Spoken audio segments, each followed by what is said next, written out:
About this game we had against Chicago. Unfortunately, I mean, well, Amon-Ra St. Brown was the MVP of this game, so we're gonna talk about him. Damn it, I hate to start this off negatively, but I'll try to be as positive as I can. I'm just wondering what the hell is going on with DeAndre Swift. A lot of people, and I'm only making this video because a lot of people have come to my comment section and been asking me directly, hey, last couple of games, Swift ain't been looking like himself. So let's take a look at it here. We're gonna look at it, try to look at as many carries or as many touches as he had, and let's just see what's going on. And because is he gonna be a part of our future? If not, I do like that he scores every game he's in, but today this Chicago game just looked a little different. But let's see if the film explains it. So the first play we're gonna get is a simple zone read. We got doubles, two receivers here, two receivers here. That might be one of these guys might be a tight end. Who knows anymore? We don't have nobody catch the ball. So good job with Detroit to get this win. And what we're gonna do is we're gonna get Swift here. Boom. We're just gonna hand this off here like a draw. It's actually a draw, not so. So it's gonna be a draw. Initially, does a good job of avoiding contact and getting up to the second level. The problem is we just missing blocks. So you see this guy here. I'm not even sure who this is. Please forgive me. We got so many bum ass people in. I don't know who some of these guys are at the bottom of the roster. They're not important to me. I think this is Tom Kennedy, might be Trinity Benson. Somebody unimportant is going to miss a block. And it's just not going to leave any room for Swift to create here. So he's going to get tackled. And a lot of guys looked at this and went, oh man, Swift don't look the same. But with not having Chark, with not having Josh Reynolds, two of our bigger receivers, guys like 6'4". Okay, so actually I think that's 89. Is that Tom Kennedy or I think it's Tom Kennedy, right? Or is that Brock Wright? Not sure. 89 no, a fucking nobody. So 89 is going to miss this block here. But a thing with us not having Josh Reynolds, Amon-Ra is a great blocker. TJ Hawkinson was a great blocker. I don't know what the hell. TJ Hawkinson had one bad year blocking. He had 2 excellent years of blocking. He's doing pretty damn good this year. So we're missing a lot of that edge blocking that we had in this game in particular. So there's no Josh Reynolds or no Chark. Missed it last game too. So now we're going to have to get somebody else to block out on the edge. He's also, it wasn't him. So he's going to crash down, and he actually does do a good job of sealing. Sorry, 89. It's going to be Khalif Raymond. We got these miniature guys. Khalif Raymond is a micro wide receiver. Tom Kennedy's a micro wide receiver. And then, hell, James Mitchell's a micro tight end. So we just got guys missing blocks. You see Khalif Raymond's not going to seal anybody. And, he's going to cut, trying to avoid this guy, just run into a free, So that's just that play. Well, we gotta figure out how to get some blocking on the edge with our big body receivers being out. Hopefully, we get Josh Reynolds back, and hopefully, Brock Wright makes more of an impact. I think Brock Wright's got pretty good size on him and he can run. But good job by 89. Sorry about that. He came in, was able to give Swift a little bit of room.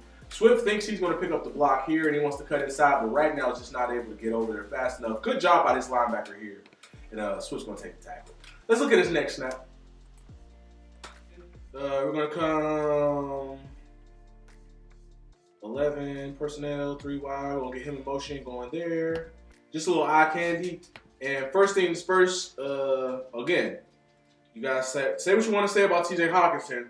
I got a feeling. Now, understand, this is, okay, as y'all can see, I fucks with dominoes. But listen, as you can see, I'm searching for plays, and then I'm clicking record, and we just going, right? So I don't have a set narrative that I'm trying to paint for you guys. Like this is really raw. But what I'm seeing right here, second Swift touch, right outside zone, 89. Misses a block. Now he's ate up by the pulling guard. The pulling guard is supposed to come out here and get out to the second level and block this guy, right? So 89 has a double team with the pulling guard on this guy. It gets into his motion, right? So he has to go backwards before he can get upfield. And look, another missed block right here. And it's just, we're struggling with blocking on the edges. We traded TJ Hawkinson. Josh Reynolds is our big guy. He's hurt. DJ Chark is our other big guy. He's hurt. We're trying to get guys into the game that don't have a lot of playing experience. And this is just what you get. So I would just be calm with Swift. Now, the fact that Craig Reynolds is getting touches, if we can, give me a quick second here to get off track. But 2 things are going on with the Detroit Lions. One, either the Detroit Lions are really, really, really freaking trying to win some games this year, and they want Swift to be healthy at the end of the schedule. Maybe there's a chance they think they can compete for the division Or no way in hell they can compete for the division, the Vikings. Maybe there's a chance they think they can compete for, I don't know, one of those extra wild card spots. Or maybe they think they can still salvage a 7, 8 win season out of this season. I don't know. Maybe they're delusional. But either they think that and they want DeAndre Swift to be around in December. That's why Craig Reynolds has come to the game.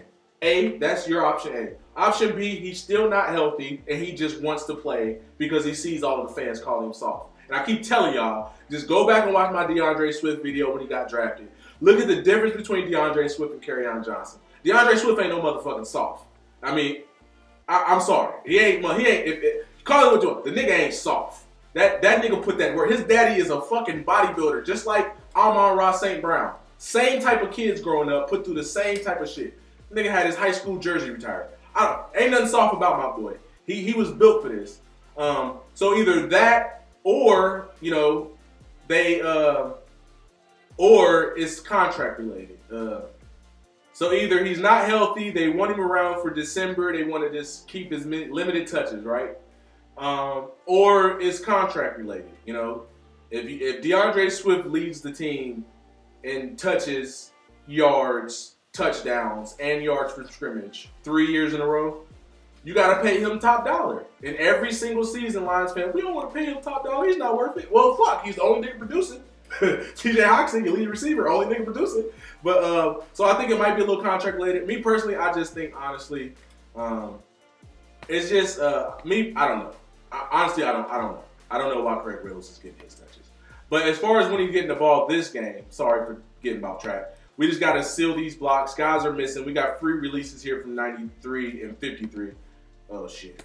There's just nowhere my boy can go here. So they ate that up. And we'll get to the next touch. This is the ugly one. All right, this is going to be the fake to the fullback pitch out. We're going to get a block here. He's going to push him into the end zone. This is the one where all right, so maybe he's not all the way healthy. All right, so there's a reason I threw that in last time, and maybe he's not all the way healthy. Because normally you would think he would just lower his shoulder and try to, push into the end zone, right? There's no cutback, so he's trying to race him to the pylon. He's not going to get it. I mean, he would have beat him to the pylon, but he couldn't contain this block. As again, we talk about this outside blocking. But right here, you would think he would just lower his shoulder. But honestly, he is coming off of a shoulder strain, right? So he had the ankle injury, then he strained his shoulder. He's still wearing that weird tape on his shoulder. So I think that's why he didn't bulldoze into the end zone here. I mean, it was going nowhere. The Bears had it bottled up, but you see what Justin Fields did when he knocked Deshaun Elliott unconscious? That's what you would expect DeAndre Swift to do in this situation here. But I don't know. This is on him now. This ain't on nobody else but him. I'll see if, you know what I'm saying? This was the play that we had us really look at. I don't know why he didn't. I ain't gonna say I don't know why he didn't just lower his shoulder and try to. Yeah, he's coming off of a shoulder injury. You don't want to re-fuck up that shoulder. But, so that's that. That was the one. Luckily, I think Jamal Williams ended up getting in there. But if you're asking me why he didn't just, that would be my biggest thing. We could use it. What is that? Hold on. We're going to see here. Penei Sewell, yeah. So Penei Sewell missed his block. Is that Penei Sewell? I don't know. Maybe that's not Penei Sewell. Somebody missed the block there. So he's supposed to get up there and then get up to the second level and pick up 53. I couldn't quite. I don't think that's Penei. I think who is number? I don't know who that is. It's not Penei. I think Penei's right there. Penei don't miss. Wait, is that Penei? I don't know. Y'all tell me. Because Penei's on the right side. That would be the. Who is this? Shit, I didn't do that. Who is this? Why am I tripping right now? Who is that? Who is 60? Yeah, good. That's 58. Yeah, that's Penei. Fuck. Ah, shit. Yeah, so Penei misses block here. And other than that, it would have been a touchdown. But yeah, I'm not even gonna blame this one on Penei. I mean, even though it is on Penei, he did miss his block. But I don't know. I think the reason DeAndre Swift didn't just lower his shoulders because of that injury. Remember my halftime show? I was like, they're losing. Their own criticism I had of Ben Johnson. They're using Swift too much on the edges, not blocking well on the edges. I don't know. Ben Johnson might have heard me because first play out of halftime, mine's going to come in affirmation. We're going to get more traditional with him, right? Affirmation. It's going to be it's still like an outside zone, though, but he's going to get this cut back inside. What a cut. Find that crease there. And if this guy doesn't have a free release, I mean, he might still be running. I believe he's going to break his ankles, but this is a nice run by DeAndre Swift here. We're going to see it better from this angle. Right? Outside motion, they crash, finds the cutback lane, bounces out of fucking nowhere. And if that guy doesn't just have a free release down the line, you know, he might have had a little more motion going on. So good tackle. I think it's with him. Who was it? I think it's him. He's gonna come straight down the line. Yeah, straight down the line. And pick him up. That's why we got to finish. Like I said, we had some lazy blocking on the edges. Who's that? Taylor Decker this time, or is that one of our weak ass tight ends? Yeah, that's Taylor Decker. Taylor Decker's got to do a better job than that, buddy. I don't know what the hell that is, Taylor Decker, but you got to do a better job than that, buddy. Because that guy's just got to have a free release to get down. So, like I said, hey, every time I have no narrative to paint. He's getting his ass cussed out and then didn't come back in the game for a little while by, what's his name? Deuce Staley. DeAndre Swift, always looking for the big play, missed a big play right in front of his eyes. This is going to be the screen pass, play action. Going to get him out of motion here. Going to throw this screen. After he breaks this initial tackle, now I understand what happened. When you catch the ball and you initially break a tackle, you don't know, like you're trying to get the fuck out of there. If he would have just got his eyes downfield, he would have scored a touchdown. I mean, well, he would have had to beat this guy. But as you can see, there is blocker here, blocker here. You got, woo! This is you and the safety. But unfortunately, he broke that first tackle, and now he's just trying to get the hell out of Dodge. So he goes back this way. He sees all this open grass. But then he never gets, if he gets north and south now, he has a chance to get more. He just doesn't get north and south. He's running directly into a fucking defender. And Deuce Staley cussed his ass out. So this ain't on nobody else but DeAndre Swift. This one right here, this is purely 1,000% Swift. And Swift does have he does this every now and then, but Deuce Staley cussed his ass out. He was done with it. He didn't even look at him. But yeah, he breaks his first tackle. Now he's just trying to get the fuck out of Dodge. He sees all this open room, right? How does this guy end up coming free? Because there is, if you look, there's a lot of open room. So I know what he saw. How does he end up coming free? Oh, well, no. Okay, well, somebody just doesn't block. Good job by this guy. Somebody doesn't block. And but I'm not blaming the guy who didn't block, even though, again, somebody didn't block. But, oh, no, that wasn't even him. So, no, it's nobody's fault but Swift. Sorry about that. Sorry. Where did this guy come from? Let me just shut up and look. Told y'all, I'm just pulling the plays. And where did this guy come from? Oh, that was the guy that pressured the quarterback. So we got a guy standing over here at golf. All right, so that makes more sense. So he breaks this guy's fucking ankles. All he sees is this. Like, all he sees is him. He's like, the closest nigga is him, right? He doesn't know that he doesn't see this guy over here at golf. Because he's standing behind golf. And then he's just going to get right back into the play. And Swift runs right to him.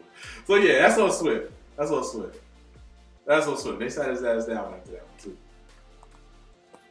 Backfield. Now this could have been the first DeAndre Swift touchdown of the day. Luckily, this play got called back because of a flag by Chicago. Jared Goff's going to throw an interception. DeAndre Swift's going to be DeAndre Swift. Wide open, right? So come out of the backfield. So into that next level. If he just gets if he's not noodle fucking on Goff, this is a touchdown. The flag doesn't matter. But again, there was a flag on this play, so he came back. We all know it. But Goff just noodles it. Picked off. So we get another shot at it, right? So that would have been a touchdown for Swift. But instead, we're going to come out. Very next play here. Get a ball Swift again.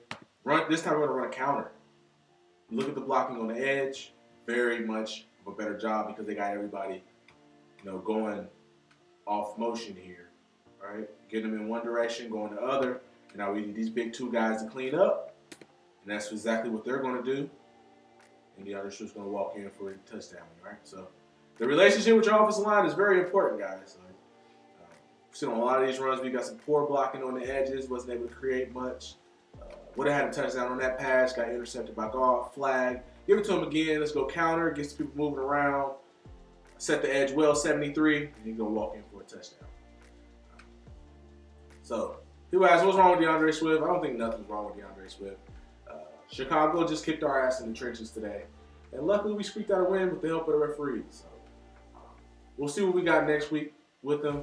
And, I mean, just look at the film of this game. I don't think there's nothing wrong with DeAndre Swift. Now, on that screenplay, yeah, he made a poor decision. So, if y'all want to kill him off that one play, or, you know what I mean? And then, okay, maybe 2 plays. That other play on the goal line. But then again, in some of the games that we have, those are the plays that make a difference. So, but like I said, he's the difference maker, right? You win or lose because of how he plays. Luckily, this game, it didn't really matter because the refs, I can't remember the last time we finished the game, we only had 2 flags. And then our opponent had 10 or 9 or whatever Chicago had. So there was a huge discrepancy in yards for turnovers, killed a lot of Chicago's drives, and we walked away with a win. But I don't think nothing's wrong with DeAndre Swift.